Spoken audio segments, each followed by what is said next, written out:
Hello and welcome to Real Men Feel. This is your host, Andy Grant. Real Men Feel is all about giving you a space to share and express all of your emotions as a man, because contrary to what you may believe, there are no such things as good and bad emotions. All emotions serve you, provided you allow yourself to experience them. If you judge, resist, and stuff an emotion, that's what makes it an A2A bad emotion. So whether this is your first time joining us or your longtime listener, thank you very much for being here. This podcast is produced live every Tuesday at 8 p.m. Eastern. You can find show notes and more information at realmenfeel.org. Please subscribe to the podcast on iTunes at realmenfeel.org/iTunes. And while you're there, be sure and give a rating or review. You can also find us on SoundCloud, Stitcher, and Google Play. Follow us on Twitter at realmenfeel.org and like us on Facebook at facebook.com/realmenfeelshow. Your comments, feedback, and participation are always welcome during the live show and anytime in a Facebook group, on Twitter, or at realmenfeel.org. Lastly, all links mentioned in each episode are included in the show notes on realmenfeel.org, the blog at realmenfeel.org. So if you're driving, operating heavy machinery, under the influence of something, you don't have to stop and jot down notes and URLs. We'll get them all to you later, all right? So with me, as always, my friend and co-host, Appio Hunter. Hey, Andy. How are you doing today? I'm doing fantastic. I almost had a shiny squirrel moment where I was going to mention something about SoundCloud and Stitcher and Google Play, but we'll talk about that after the show. Okay.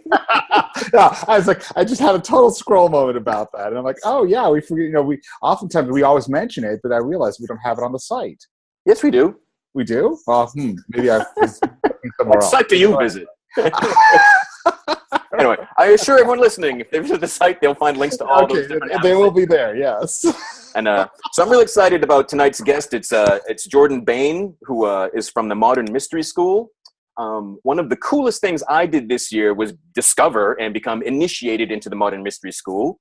And I often like to make videos before and after, and I did that for this. And I told Jordan everything I was going to put in the video, and he was like, "You can't do that! Like, it's a mystery school. We gotta, you can't just go blabbing and share these things out of context." And like, oh, so anytime I get asked about it, I have to say, "Well, it's a mystery." So tonight we welcome Jordan Bain to kind of delve into that mystery, maybe explain a little bit better than I can.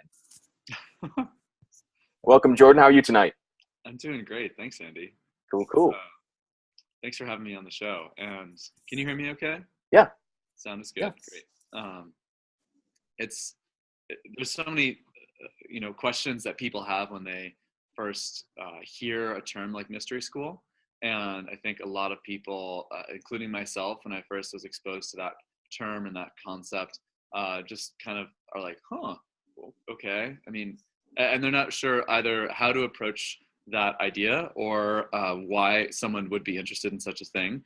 Yet there's also sort of this group of people that it seems to speak to them on some level that they're not really, it's like a little bit outside of their understanding. And so they feel a calling toward it, but they're not sure what that might be. And I know myself, I had heard the term mystery schools mentioned like in, old stories and mythology. And I had heard that there were mystery schools in ancient Greece, for example, and in ancient Egypt, and that in many ways in cultures like Greece and Egypt, at least for periods of their history, the mystery schools were quite prominent in society, and that the philosophies and understandings of the world that evolved out of the mystery schools and often went on became foundations for many other levels of society. So,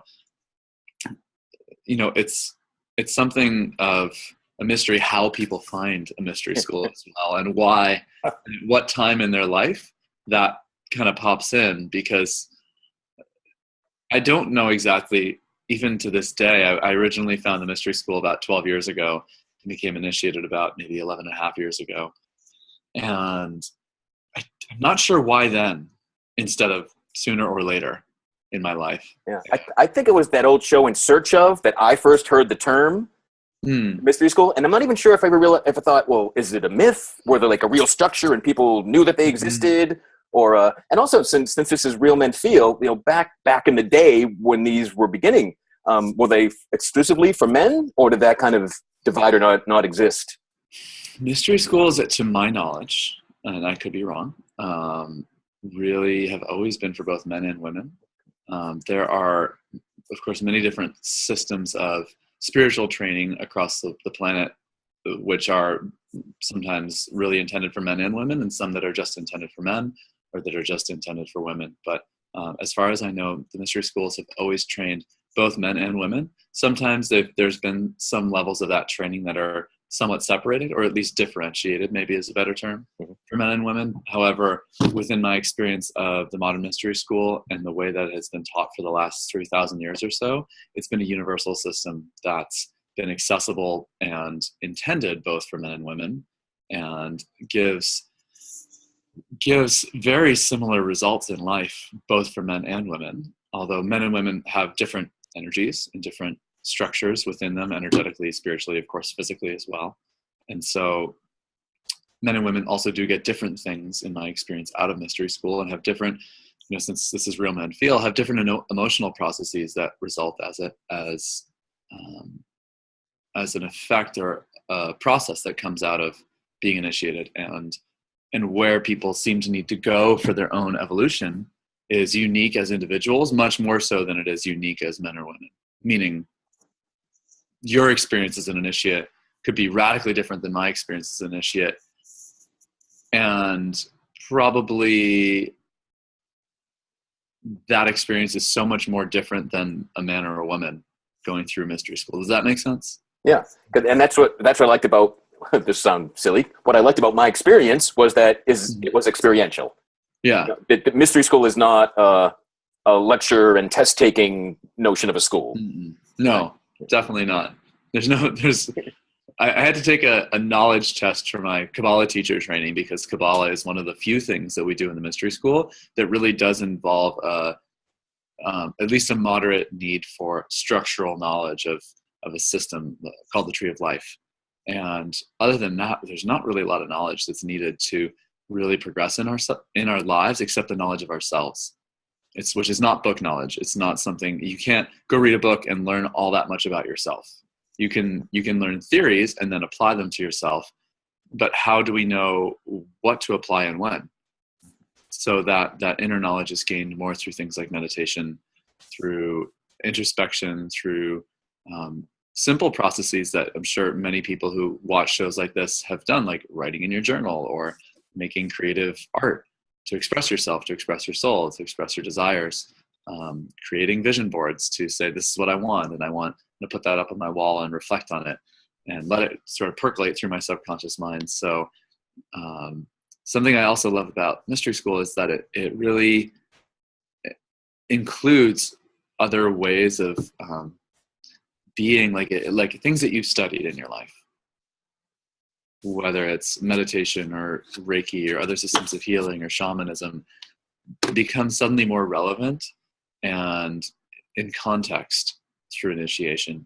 And initiation is a thing that means to begin or to enter into something new. So initiation is kind of like a rebirth into a higher level of yourself. And within that rebirth into the higher level of yourself that comes with initiation, old doors start closing. Things that used to serve you in your life but aren't necessarily really in your highest good anymore, they just start to close on their own. And that's a little scary for people. I was going to say, that's doors closing isn't always pleasant, but no, it's really not, because the things that you used to feel were supportive or helpful in your life, where you drew energy from, or perhaps old relationships or old jobs, it's like they just don't work well anymore. And the doors sometimes close quickly, and sometimes they take a while to close. But once they close, it's really important to then look to the new doors that are opening, and they're always opening. And that's true in life in general. Mystery school initiation speeds life up perhaps 10 times, so that you start to learn things 10 times faster. And that's exhilarating and exciting, but also can be troublesome or worrisome when we're not looking at the opportunities and we're seeing things falling apart or not working so well anymore. Like, well, how do I build something new? And so then we turn to tools that we have from things like initiation. There's rituals, there's meditation, and we have to use those tools to the new doors are already opening up, but can we see them? Because most of the time we have our blinders on, and we're not really looking at where the next step is. We're just trying to take the last step over and over and over again, whatever we were used to doing. And Jordan, I'm curious about something as far as the mystery schools and the body of knowledge that's incorporated into the mystery schools, understanding that a lot of it is a mystery, but is the majority of what you guys practice and what is taught in the mystery schools, is it drawn from Eastern disciplines or Western disciplines or a combination of both? Where does a lot of that knowledge come from? What traditions have you guys followed, and has it been handed down from? So it's a great question. This is often referred to as a Western mystery school tradition, and yet what happened about 3,000 years ago within this specific mystery school is pretty unique and interesting within the mystery schools. This mystery school passed through the hands of a person named King Solomon, and King Solomon was often thought of as a Jewish figure who studied Hebraic teachings and worked within a religion. And he was that, and he also studied within the Egyptian mystery schools and many other schools around the world. He traveled to India and Tibet and other places to learn different kinds of spiritual systems. And even at a relatively young age, he realized that part of his mission and what he felt a calling to do in his life was to create a universal system that would work for everyone on the planet, and had a vision that this would be actually something that would be more of a gift to future generations rather than something that he needed personally for himself, or that was even needed at that time. He said, now we've got a lot of things. We've got a lot of systems on the planet. We have many, many tribes of people scattered all over the world. They all have different spiritual systems. We have many mystery schools scattered over the world. They have different systems of initiation. And everything seems to be working kind of okay spiritually. Right. But in the future, things aren't going to be working okay spiritually. So they had the oracular or prophetic ability to look into the future and say, there's going to be much harder times on the planet in the future in terms of spiritual connection and training, when people won't have access to real tools very much. And it's not going to cut it to just have scattered systems here and there that only have this piece or that piece. We're going to need a universe, like a universal big picture system that can meet anyone, no matter who they are, where they're from, male or female, regardless of race or background or religion or belief system, no matter how their mind is put together and structured, no matter how old they are. It will take them from wherever they are to their enlightenment and beyond, whatever that needs to be for them, because enlightenment is an interesting concept and a word. What does it even mean? Yeah. And, my enlightenment could be completely different than your enlightenment. And so there's different ways of saying that. Maybe one way to say enlightenment is like the fulfillment of my life purpose. Yeah. And that's in this life, right? Like in this physical existence, as Appio or Jordan or any of our listeners, as who they are right now with this physical body. So fulfilling why I came here into this body to do this thing, which is very limited. It's a very short time frame that I'm here. Even if I live to 100 years old, it's like, boom. Yeah, it's an instant. Right. So, but I'm here for a purpose. What is that purpose?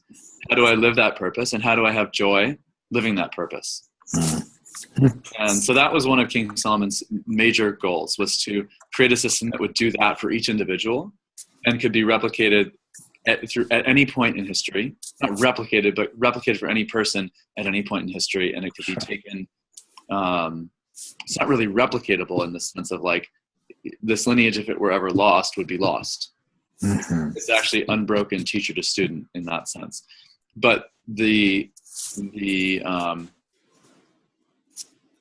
teacher and then the student can have a full transmission of that knowledge through this lineage, so that the student really eventually does become the teacher, or even exceeds their teacher in knowledge and understanding if they apply themselves, and then is able to have that full empowerment transmitted to them and go on and use this work to fully accomplish their life purpose. Okay, I love that. So correct me if I'm wrong, but traditionally, prior to, I guess you could say, the modern era where science is its own distinct discipline, which many people perceive to be separate from spirituality, but didn't the mystery schools typically, didn't most cultures and societies usually regard mystery schools as being being both scientific and spiritual simultaneously? Yeah, and that split really only happened probably in the last like 400 years. Mm-hmm. And, you know, even in the 1500s or so, you had lots of alchemists who were precursors to modern chemistry and biology and physics. Yeah. And they were seeking alchemical personal transformation. And they were all studying Kabbalah. And they were all working with astrology. And that was a well-rounded education. Yeah. In fact, Isaac Newton himself it's only recently surfaced that Isaac Newton himself was actually a very devoted alchemist. Mm-hmm. Absolutely. And he was an initiate in this mystery school tradition as well. Not all alchemists were. He happened to be as well. Right. So it's interesting that there was such a split with science over the last several hundred years, and for better or for worse, whatever that has been or has needed to be, or just whether it happened because of people's own ego or their individual will saying, no, we have to create this separate discipline, or whatever forces on the planet led to that separation. Right. I think there's a lot of people are saying, you know, we've kind of gone as far as we can go with just physical science, and we really need a more of a reunification of physical and spiritual sciences to bring them back together. And the mystery schools have been like, yeah, they've never been separate. Yeah, it's always been the same. Yeah, I mean, even someone who there's been many scientists and inventors like Nikola Tesla and Albert Einstein who were mystery school initiates, and for them creating something, you know, like understanding transmission of electricity, or creating many, like Tesla is credited with so many inventions that we have in the modern day, anything from like lasers to, you know, jet engines and many other things. Yeah. They received that inspiration from their spiritual connection. Makes perfect sense. So yeah, the mystery schools, to sort of finish answering that question though about the origin of this and like what traditions, is this Eastern or Western? So King Solomon, backing up 3,000 years ago, he not only traveled to other places, but finally decided, you know, I'm going to gather all this in one place. So he created a huge temple complex in northern Egypt, and people came from all over the world, master shamans and healers and prophets and medicine men and women. And they all came from all the tribes on the planet, and about 300,000 of them worked for 30 years to put this into one universal system, and to filter all the stuff that wasn't universal and just simply not include it, and say, oh, that's a nice healing modality, but it's not part of this system because it doesn't work for everybody.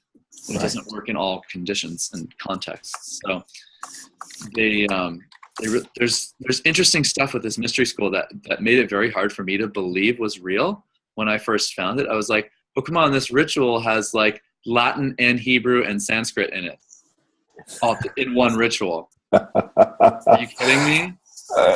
Like, is this just a bad new age cobbling together of like these other silly systems? I mean, come on, like this can't be real.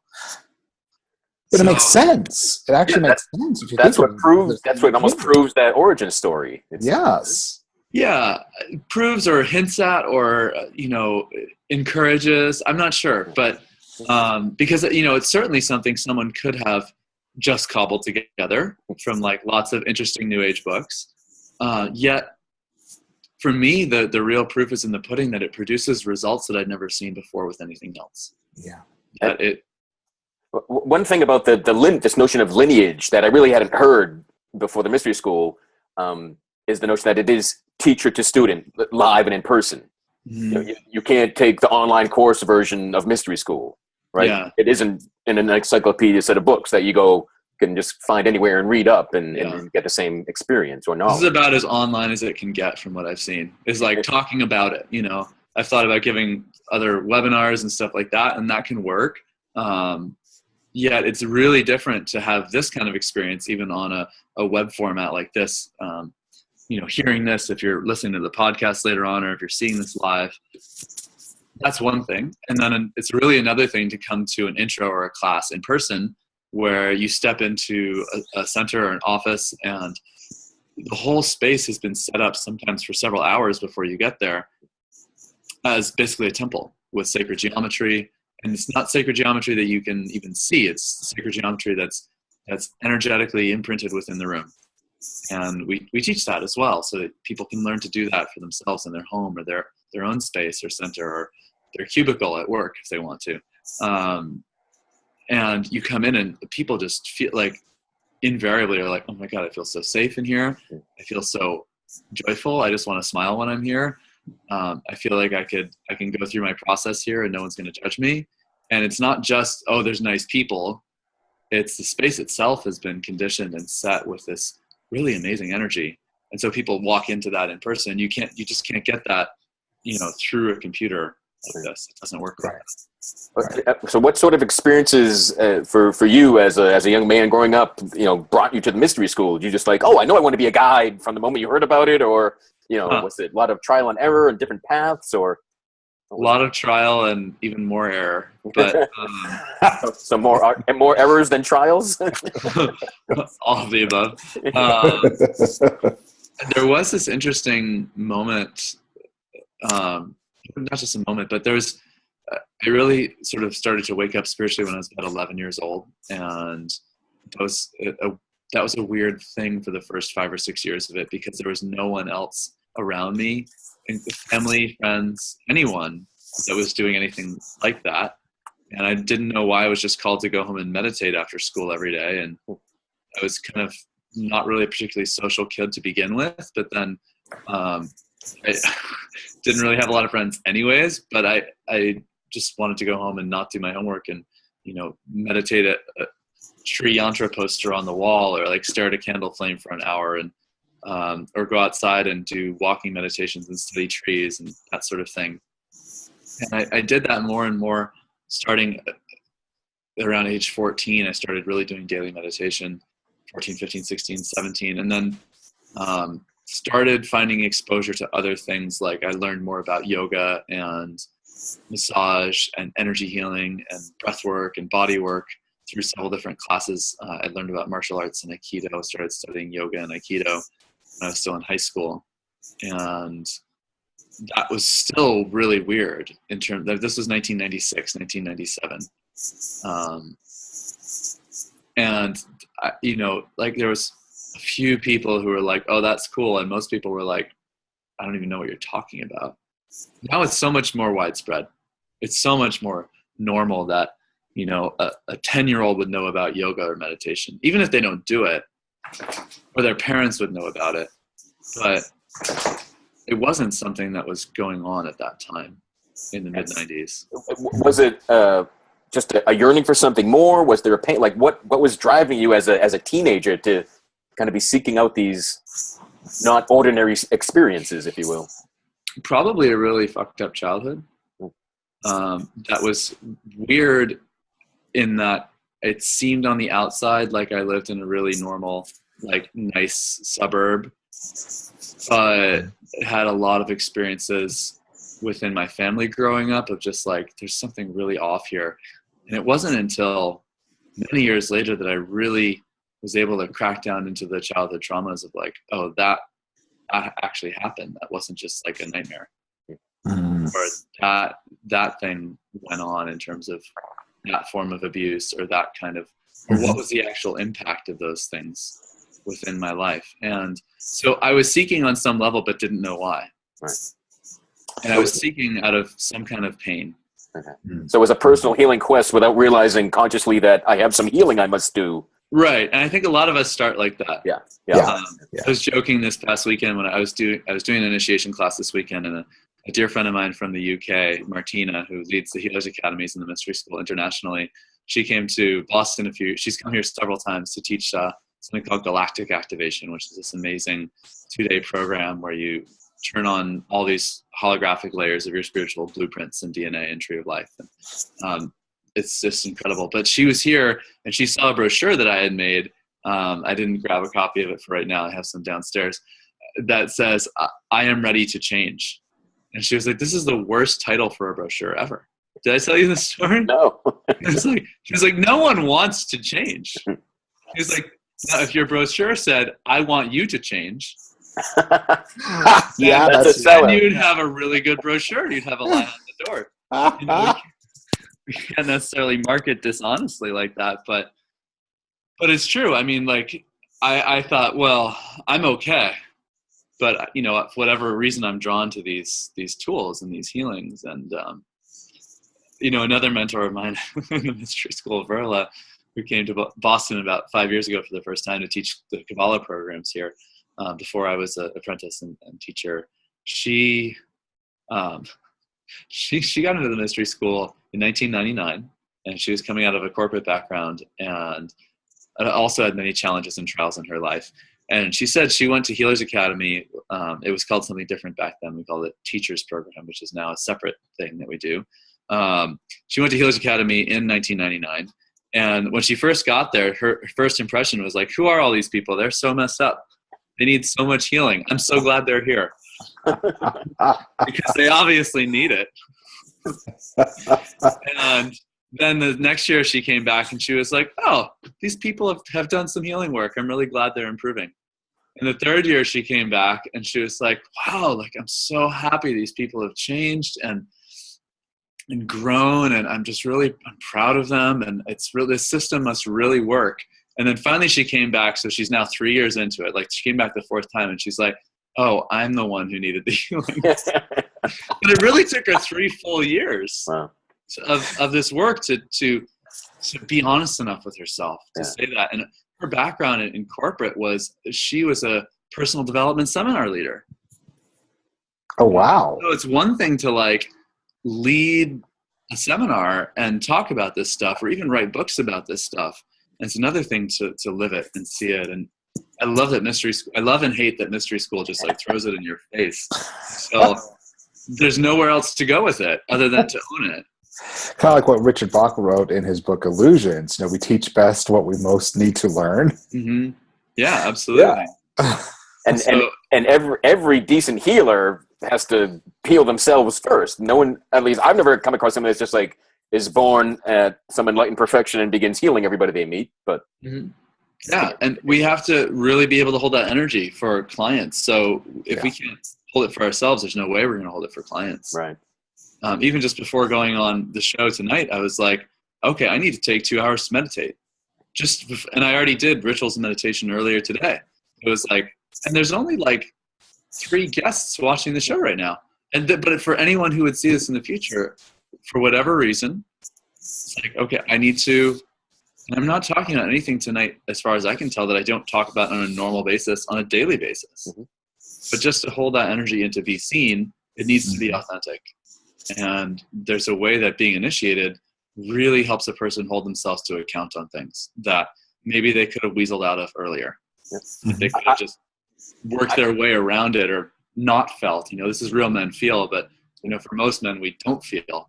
Right. And we would rather not feel. Mm-hmm. We'd rather stuff it somewhere else. Yeah. So maybe like the brochure, we needed a different show called Men Who Don't Want to Feel, and that's what we are. Men who would like to force the women in their lives to feel for them. You're right. Men who would want to stop being asked about their feeling. But I just want to let you know, Jordan, and everybody, that you know the some of the rituals I learned from initiation around setting a sacred space and calling for support. I do that before every episode of these, before every recording. I do that and set the space. So. Yeah, and so that conditions our energy so that we can show up more. You know, those rituals are really simple, right? Yeah. But I found them very, very practical, helpful tools. I every time I go to the gym, I do the same thing, and I have the best workouts in my life have been this year. Call on the angels for a good workout. Yeah. Angels of gymnastic ability. I always have fun with the angels, I have to say. It's always especially some of the archangels in particular, they have really interesting senses of humor for sure. Yes, they do. And they have a perspective that we just don't have. You know? Oh gosh, yeah. And when they choose to share that perspective, it can either be shocking or you just end up, falling down in laughter. It's one of the two. Yeah. And I realize I had told you before we started recording that I was going to read your bio and butcher it because it was full of things I've never heard of, can't pronounce them all. But so this to get it officially on the record, that you are a certified initiated modern mystery school guide, healer, and third step Celtic shaman ritual master. And I'm going to stop there. But yeah, because I love in your bio it says and more twice. And I often meet people and they'll discover that I've taken 5 different classes of some sort of personal growth modalities. And like, oh my God, there's more than that. And like, yeah, there's a lot more. And so I love meeting people that still have dozens and dozens of different experiences and schools and teachings and trainings and gurus. And they just know that there's still more. Yeah. There's always more. It's part of expansion, Yeah. So now that you found the mystery school, do you find yourself going deeper only in the mystery school, or are you still kind of searching and checking things out outside of the mystery schools? Well, we're always growing in ways that are about us. So with mystery school, in terms of a spiritual structure or system, I have found it to be basically one of the only things that I do or have needed to do. Even when I first began working with it, I was still doing many other things. I still had a professional healing practice doing shamanic healing. I was still doing many other kinds of meditation. I noticed over the years as I did more of the tools that were offered in the mystery school, I was like, oh, this mystery school seems to have all these tools, but they work even better that I had found in all these other systems. And it just took me a while to realize that and to see that. I mean, you really can't learn any decent system even in a year or 2 years or 5 years or 10 years. If it's like, I don't want to hear that. No one wants to hear that. I didn't want to hear that. Especially in our society where everything is instant, Yeah, I wanted to hear that, I could learn this 2-day workshop and I was going to have all the tools I needed forever. And, the Empower Thyself, that 2-day workshop does give you a ton of tools. And eventually, I was like, I really need to do more. And I just felt called. Not everyone feels that calling. Some people are like, no, that's really it. I'm all set with that. Maybe they don't even want to use those tools. Maybe they didn't resonate with those tools. Mm-hmm. They don't like their shit up here all the time. Look, it can get smelly. Yeah. I think a lot of people who come to the mystery school had their shit up here all the time anyways. They just didn't know it. Yeah. Or maybe they did know it, but they were looking like for me or for Verla or Martina or most of the people I've actually talked to in the mystery school. We had it here, but we were like, oh, look at that. I mean, I can barely see it straight because it's so obscured, but and I think it's about them, but not me. And we slowly have to like peel it off our own face. Yeah. And only when it's far enough away do we realize that it was ours. Yeah. And that could take years for most people of really coming into ownership around something. And we often think we've come into ownership before we find mystery school. And then mystery school just kicks our butt and we realize we had, but there's more. There's always more. It's like we've done a lot of work and there's more.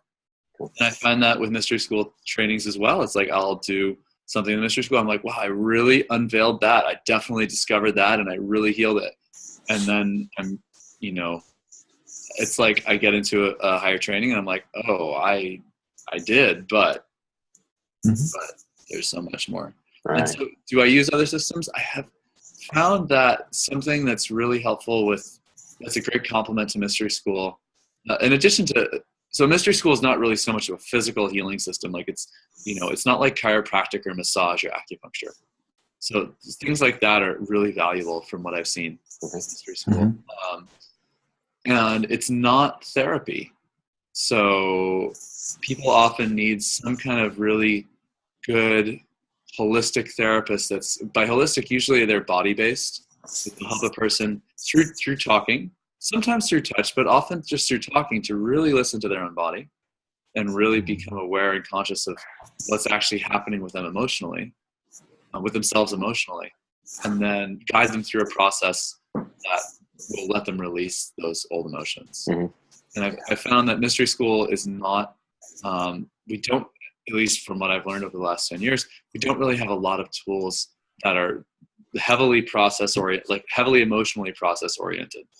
The tools that we use like deliver the light that a person needs into their system, and then they have to process it on their own.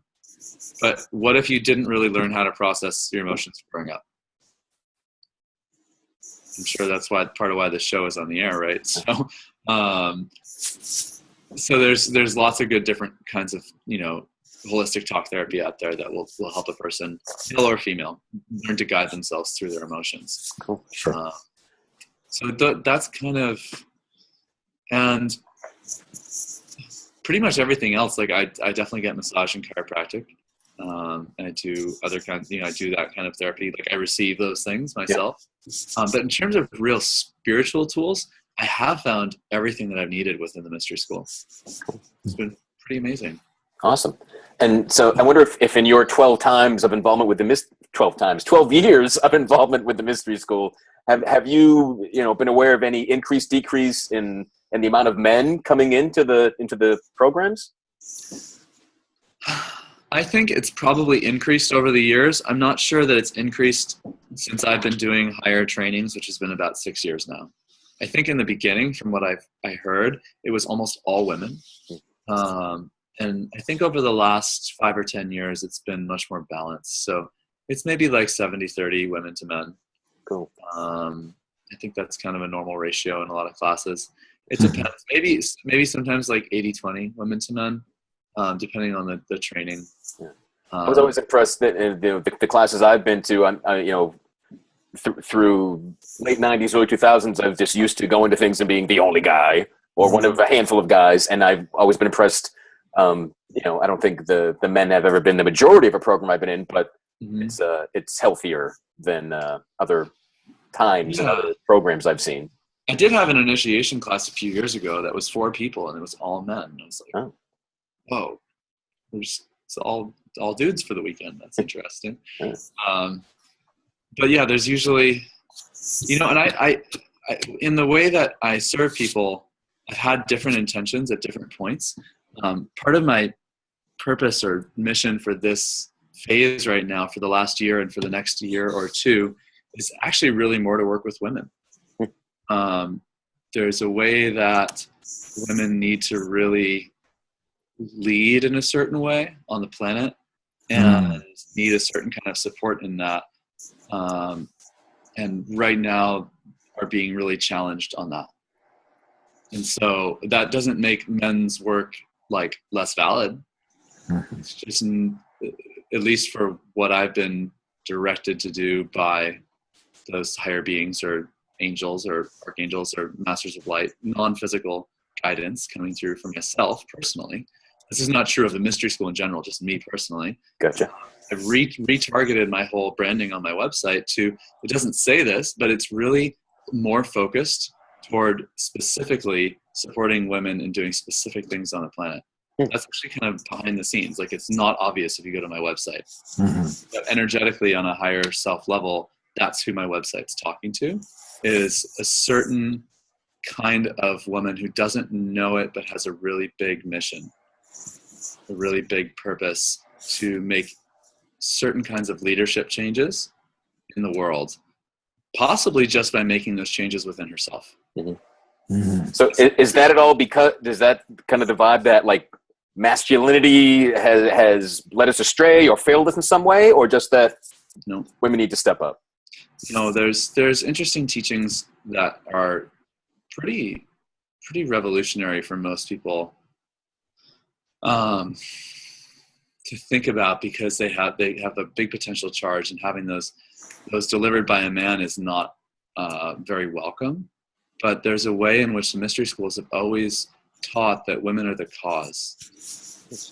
And that doesn't mean things are women's fault, because that's the flip side of that, right? That's like the distortion of the Adam and Eve story. Oh, it's the woman's fault.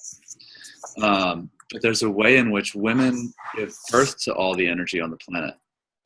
You know, that's kind of obvious from a physical perspective, right? Sure. But energetically, women also give birth to all the spiritual and emotional and mental energies that take place on the planet. So men almost don't have the ability to lead spiritually the way that women do.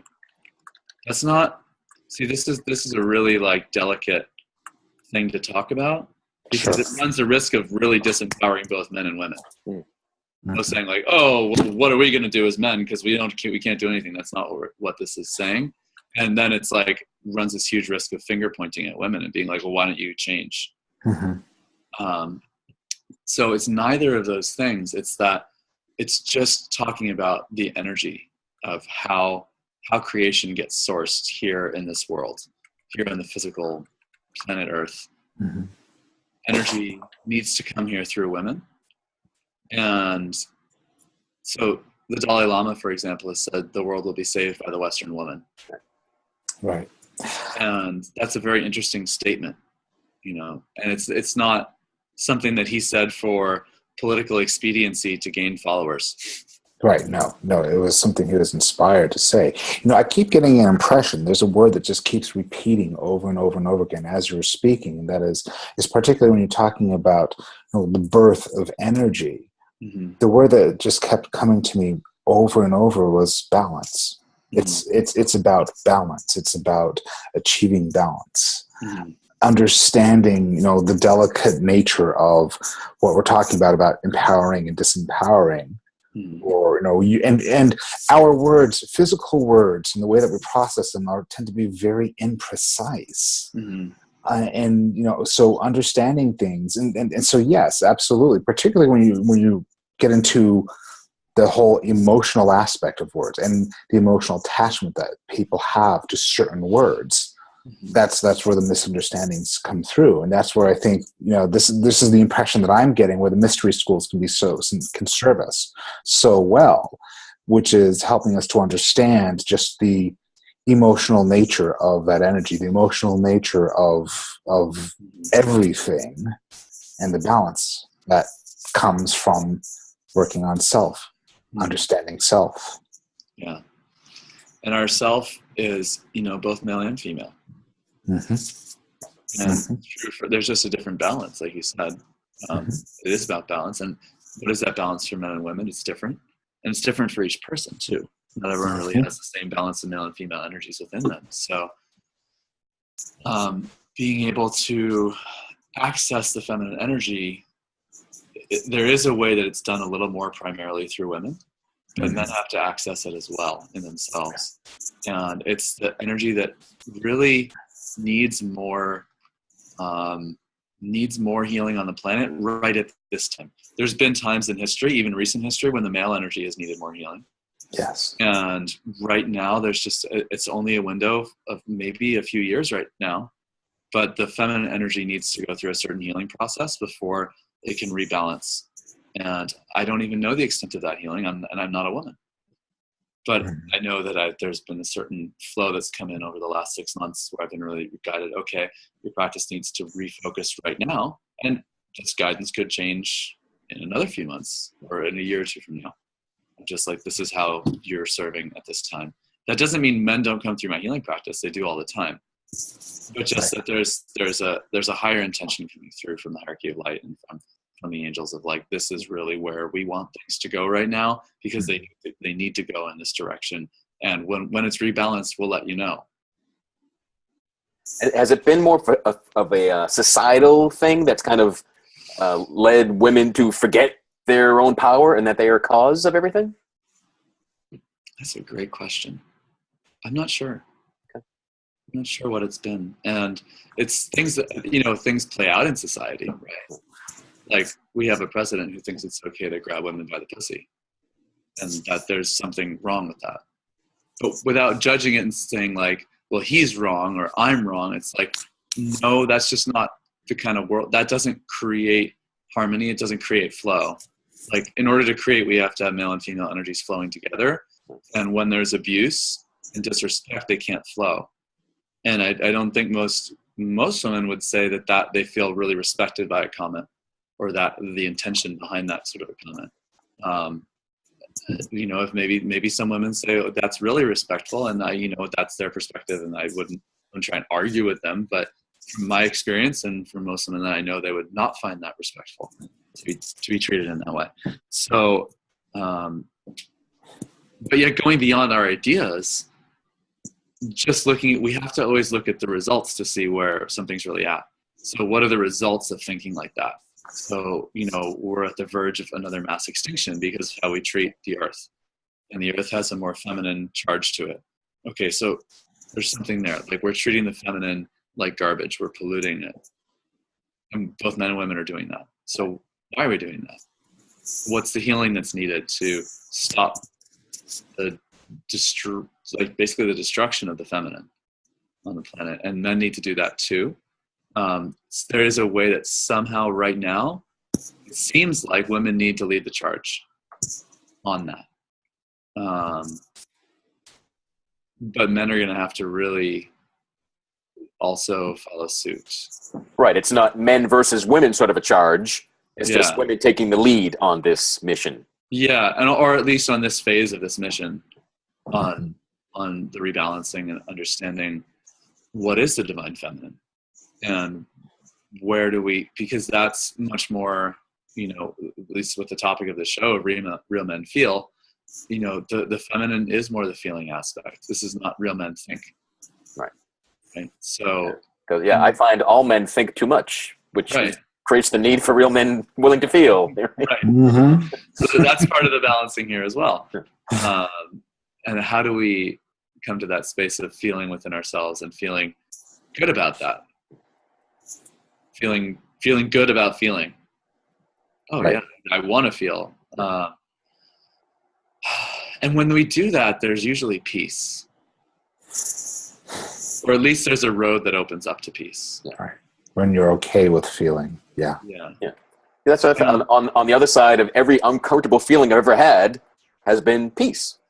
Yeah. And that peace brings us back to ourselves. So there's a lot of non-peace happening on the planet right now. And in order to get to peace, we're going to need people really being honest with their feelings, both men and women. And there's a way that women's energy structure can lead in that. So maybe that's the best way to say it. Cool. There's this huge opportunity for women to lead, and women need a lot of support in that. Which is not to say, again, to not be political hot button here, not to say women can't do it themselves, because they have to do it themselves. Right. But they also need the support in doing it. For so many thousands of years, women have been told they're crazy for how they feel. Yeah. And still are. Yeah. Still are. And, as men, we might be like, wow, that's just a lot of emotion. I'm not sure what to do with that. Especially if it's negative emotion. But, it is just what it is. Mm-hmm. It's okay. Well, that's how she feels. Right. And again, I would say it's not negative emotion. It's each man's judgment. Oh, that's negative emotion. I don't want to deal with it. Right. Or we might not like it. Yeah. But it still is what it is. Yeah. Mm-hmm. Mm-hmm. And, and how do we show up for ourselves? It's not even so much about showing up for women. Just like, if we can just show up for ourselves, we're going to show up for them much more. Yeah. Automatically. So Yeah. how do we show up for ourselves?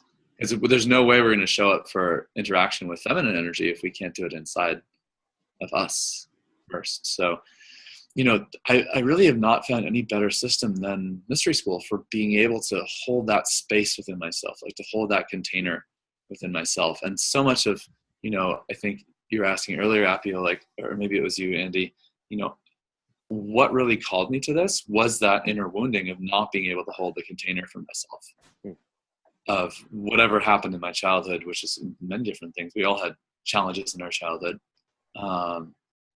that prevented me, or that's maybe disempowering, that encouraged me to not look within myself, that encouraged me to look outside myself for some kind of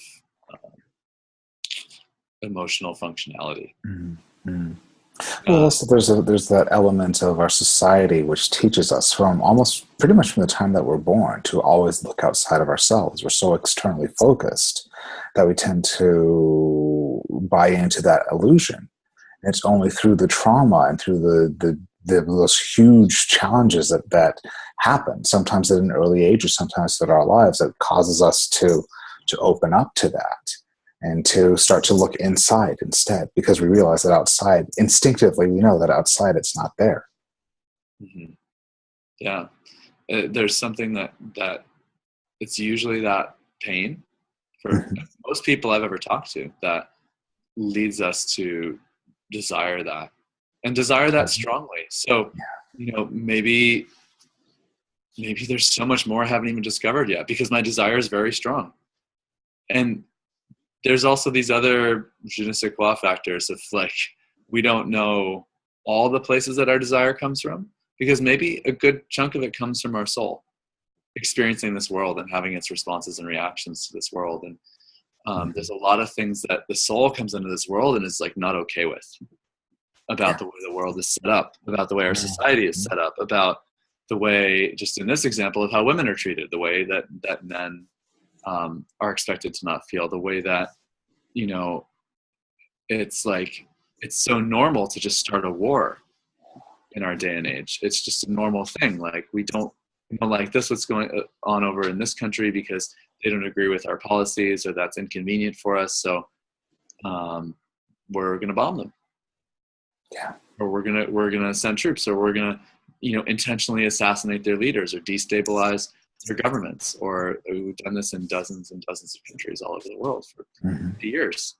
It's just been our policy that, like, we're going to try and install leadership in countries that serves our political needs, and screw that country. We don't care about that country. Do they contribute to our economy, basically? If they don't contribute to our economy the way we want them to, how can we manipulate their political system so that they do? And there's something that the soul just like doesn't like that. Our human soul comes in and it's like, it knows the way that God thinks, that source, that spirit thinks. And human minds like are mostly very far from that. And so little babies come into the planet and they cry a lot. And sometimes they cry because they want milk. But then there's other times when they're just inconsolable. And then there's nothing that really has happened in their immediate environment as to why they're inconsolable. And, a lot of the times when I tune in with babies or around them and see them, and that's happening, there's something on the planet that they're not okay with, and they feel it. They have no filter, so they're just they don't even know what to do with it, but they feel it, and it's not okay, and it makes them sad, and they feel, there's a violation of the soul that happens to pretty much all of us here on Earth. And what is that? Where does that even come from? It's like, do we have to continue those patterns? Yeah. Because if we don't look at them, we will continue them. Yeah. Yeah. So we have to see them somehow. And I love that mystery school brings them up really fast so that we can heal them faster. That's exciting for me, even though it's a challenge every day. Yeah. So why don't you so I know the mystery school locations are really all around the world. Why don't you let us know where the main hubs are? Sure. Well, there's really big training centers, like for international programs like Ritual Master Program and Healers Academy and the advanced teacher trainings and stuff like that. The closest one for probably most people listening to a show like this would be in North America in Toronto, in Canada. There's a sort of smaller program, not smaller, but just not as many people tend to go, center in London that teaches international programs as well. There's a center in Brazil, in South Africa, and also in Tokyo in Japan. So in Brazil, it's in Florianopolis and other places in the country. But that's really close to where my family's from, funny enough. I know that area. Interesting. Huh. So those are sort of the 5 major locations where a person would go for more extensive training. But we have pretty big centers. In Boston, we have a really big center. Here we teach, first level of mystery school initiation. We teach Universal Kabbalah here. We bring some of the magical trainings and classes through here, galactic activations, a lot of the healing sessions that we do in the mystery school I offer personally, and there's other people who have taken different levels of training as well. There's a center in New York, a center in New Jersey, a big center in Austin, Texas, another big center in Southern California in the Los Angeles area, a big center and several smaller centers in the Seattle area, and centers that are growing more in like Minneapolis and in Florida around the Naples area. So there's many, and that's just where there's like large concentrations of this, like in the US. But then there's many areas, probably in most states in the country and in most provinces in Canada and many countries around the world, there are either guides like myself who are teaching classes, or these people who have gone to Healers Academy who can do some of the introductory sessions that we offer. So there's whole lists on the international website, which is Modern Mystery School INT.com, Modern Mystery School INT.com. INT stands for international, just letter I, letter N, letter T. And there's a little, you have to scroll down to the bottom, and there's something that says certified lists on that website. So on the certified list, you can find people by region and like country and state and stuff like that. Great. I want to be sure to give people a chance of how to get in touch with you as well in the Boston area. So, what's your website? It's healingboston.com. Okay.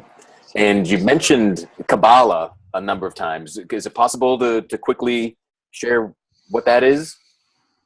Sure. Kabbalah is many things. The way we teach it in the mystery school, it's a 10-month journey through your blueprints, called the Tree of Life. That's what this this huge thing on the wall is over here behind me, is a one way of mapping out the Tree of Life. And Kabbalah is a transformational journey of the soul for people who want like a permanent transformational change in the structure of their lives and in how they relate to themselves as a divine being and how they see and live and move in the world. It's like by the time you're done with those 10 months, usually you've accomplished everything you wanted to accomplish and more, and everything you've wanted to accomplish for the last 10 years. And then and things you didn't even know you wanted to accomplish have happened as well. And you have a new approach to your life by the end of the 10 months. So many people do it year after year. Oh, right. We offer every year. It's not like initiations where you do it once and then you move on to another level of it. But Kabbalah is there's sort of an infinite number of trees that you can climb within your own DNA, within your own blueprint. So cool. That's a short version. Awesome. Thanks for being able to go there. I had heard of Kabbalah and thought it was just meant like Jewish mysticism was Kabbalah. Mm-hmm. So is that where does it originate there or not? The Jewish tradition has helped to really caretake the knowledge of Kabbalah over the last 3,000 years, and has really over the last 800 years or so started to bring it out more to the public, very, very slowly. There's different scholarly debate as to within the Jewish tradition as to where Kabbalah really came from. Some of the writings on Kabbalah that seem to have surfaced around 800 years ago and made Kabbalah more popular in Europe. Popular is a weird term. Not popular like it is now, but popular with certain like aristocrats and stuff like that. And then there's other Jewish scholars and historians who would say, Kabbalah has actually been worked with in different forms for at least 2,000 years. And we know that there's ways that the Kabbalist tradition goes back to King Solomon, but also that it goes back to ancient Egypt. And there's ways that the Egyptians were working with the Tree of Life that are maybe different than the way we work with it now. And there's also trees of life that have been found carved on rocks 79,000 years old. So Kabbalah has been around for a really long time. And within Jewish mysticism, it's had many forms. So the way it's done in modern times is a very different process than what we do within the mystery school. has a different purpose. We do it as a whole transformational journey, whereas Jewish mysticism often uses it almost like a side commentary or reinforcement for the Torah and the Zohar. So having an experiential journey through the tree of life is very different than studying the tree of life. And we bring people directly into the tree, and the beings and the angels and the orders of angels within the tree take a person into the tree. And there's keys and there's guardians that only respond to those keys that we're holding with the mystery school lineage. And so you can study the tree, but you're approaching it from the outside. And when we take people into it, they're living inside the tree for those 10 months. And there's something that's very powerful about doing that. It pulls you into your next steps month after month. Like, you go through a totally different experience each month in Kabbalah, especially the first year, because it's your first time orienting yourself to that blueprint. It's like each month you're like living a different life. So you live like 10 different lives in 10 months, and then you start to integrate it all when you're done with the journey. That's a tough brochure to put together. It is. That's why it's a mystery. It is a mystery. Cool. Well, thanks so much. We've hit the hour mark in our conversation so far, but I just want to, again, for people looking for the big scope, kind of the mystery school mothership, if you will, it's modernmysteryschoolinT.com. And anybody in New England, check out Jordan and all his many offerings at healingboston.com. And I'm glad you mentioned galactic activation a few times too, and that's the next thing I'm on tap for. So awesome. I'm excited. The buzz is already building. Yes, but that's a really amazing class. Awesome. Yeah, I think the one thing on the website says the most fucking amazing thing I've ever done. I'm like, oh, that's what totally hooks me into something. So. It's a wild 2 days. It's the most bizarre thing you've ever done. Also, because it's totally galactic. It's not human, and yet those galactic energies remind us how to be human in a way that like we forget. Mm-hmm. Of like they're so open emotionally. They're so open, and the ones that have emotion. Some of them don't even have emotion, and so they envy us. They're like, "Oh, humans, emotion, great! Like we wish we had emotion." So their men don't feel anything. Galactic men don't feel. Galactic men don't feel. All right. Well, I'll be doing some videos in the parking lot of your center that weekend for sure. Awesome. So thank you guys for having me on. It's been fun. Yeah. Thanks very much for joining us. I love conversations that I have no idea where they're going to take us, and this was one of them. Yeah. Cool. It was great to be on. So thank you guys. All right. Thank you, Jordan. Thank you, Apio. And I look forward to hearing you of going to a family reunion in Brazil and following some mystery school classes. Right, exactly. I'm like, Florianopolis. Oh, my God. Well, I guess I got to go visit my cousins now. Yeah. Awesome. Very good. Cool. You speak Portuguese. You can take some classes there. I do. I've spoken Portuguese my entire life. So. Great. Awesome. Vai ser muito divertido, as they say. No, I don't. I was like, it's going to be very fun. Yes. Cool. Awesome. So thanks for everyone joining us live tonight. Thanks for everyone checking out the podcast at any time in the infinite realm of the future. Join us live next Tuesday, December 27th at 8 p.m. Eastern for another episode of Real Men Feel. We're going to be exploring year-end rituals and celebrations to release the old and welcome the new, or maybe we'll just get drunk and make up fake promises like most Americans. But ideally, we'll do something different than that.